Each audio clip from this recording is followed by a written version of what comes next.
যে কোনো মূল্যে পরিবর্তন চায় পশ্চিমবঙ্গের সাধারণ মানুষ, যার ফলাফল দেখা যাবে আসন্ন বিধানসভা নির্বাচনে। এমন হুঁশিয়ারি দিয়েছেন ভারতের প্রধানমন্ত্রী নরেন্দ্র মোদী। বৃহস্পতিবার আসানসোলে নির্বাচনী জনসভায় অংশ নেন মোদী। এ সময় তৃণমূল কংগ্রেসের বিরুদ্ধে দুর্নীতি, অর্থ পাচার সহ বিভিন্ন অভিযোগ আনেন তিনি। মমতা ব্যানার্জির নেতৃত্বাধীন সরকারের ব্যর্থতার কারণেই কেন্দ্রের পরিকল্পনা বাস্তবায়ন হয়নি।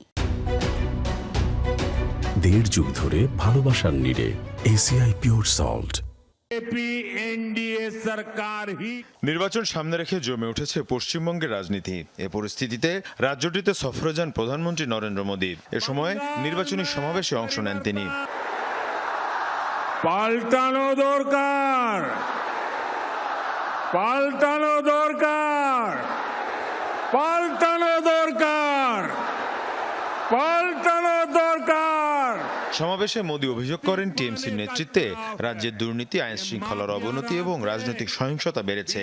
তিনি দাবি করেন কেন্দ্রীয় সরকারের উন্নয়নমূলক প্রকল্পগুলো সঠিকভাবে বাস্তবায়ন করছে না রাজ্য প্রশাসন। बंगाल ने हर पार्टी पर विश्वास करके देखा।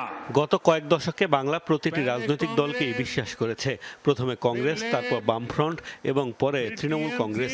কিন্তু তারা প্রত্যেকেই একই কাজ করেছে। তারা বাংলার মানুষের সাথে বিশ্বাসঘাতকতা করেছে, তাদের স্বপ্ন এবং তাদের ভবিষ্যৎ ধ্বংস করেছে। আসানসোল ও পশ্চিম বর্ধমানের মানুষ দেখেছেন তৃণমূল কংগ্রেস হাজারো বাধা সৃষ্টি করলেও কেন্দ্রীয় সরকার এই অঞ্চলের উন্নয়নে অটল রয়েছে। बंगाल के लोगों को धोखा दिया।